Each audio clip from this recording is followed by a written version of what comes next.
বন্ধুরা সবাই কেমন আছে? আপন সুমি লাইফস্টাইল চ্যানেলের পক্ষ থেকে তোমাদের জানাই স্বাগত। তো তোমাদের জন্য নতুন একটা রেসিপি, বাটা মাছের রেসিপি। এটা খেতে কিন্তু অসম্ভব মজা।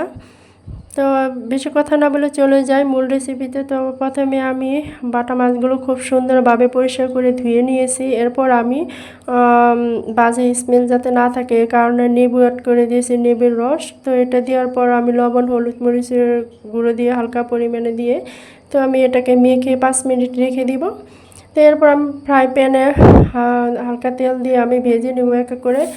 আর এটাকে তোমরা অবশ্যই বাসায় ট্রাই করে দেখবে বাসায় সবাই তোমাকে পঞ্চমুখ করে রাখবে।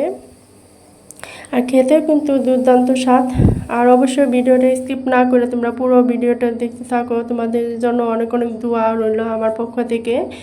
এরপর আমি মাছগুলো এক পিস হয়ে গেল, অপর পিস উল্টিয়ে দিচ্ছি। উল্টিয়ে দেওয়ার পর আমার মাছ ভাজি হয়ে গেছে এবং অপর একটা প্যানে আমি পেঁয়াজ কুচি এবং সরষের তেল দিয়ে রান্নাটা করতেছি। তো আমার সরষের তেলের রান্নাটা আমার সবসময় বরাবরই ভালো লাগে, আর স্বাস্থ্যের জন্য সরষের তেল অনেক উপকারী।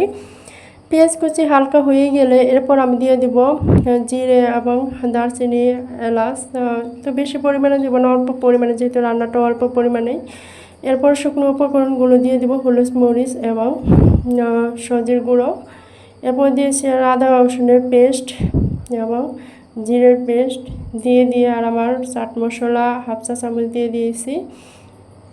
এর মধ্যে অ্যাড করে দিব টমেটো পেস্ট। আর টমেটো যদি না থাকে তো টমেটোর সস দিতে পারেন হালকা পরিমাণে। যাই হোক, এটাকে হালকা একটু ভেজে নিয়ে এরপর আমি দিয়ে দিব কষানোর জন্য হালকা পরিমাণে পানিটা দিয়ে কষিয়ে নিব। আর এটা অবশ্যই ভিডিওটা যদি রেসিপিটা যদি কারো ভালো লেগে থাকে অবশ্যই শেয়ার করতে ভুলবেন না। আর সবাই চ্যানেলের সাথে থাকবেন। আর আপুর জন্য অনেক অনেক দোয়া করবেন, আপনাদের জন্য অনেক অনেক দোয়া।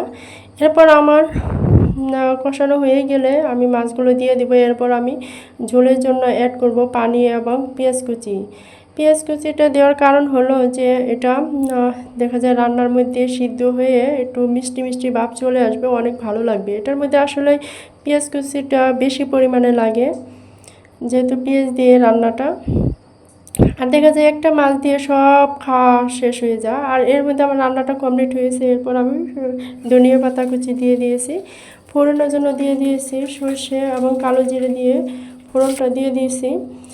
তো ফোড়নটা হয়ে গেল, আমি এরপর মাছের উপরে ফোড়নটা দিয়ে দিব। তো হালকা একটু চুলায় রান্না করে দেখেন আমার রান্নাটা কত লোভনীয় হয়েছে, দেখেই বুঝতে পারতেছেন অনেক টেস্টি, অনেক মজা।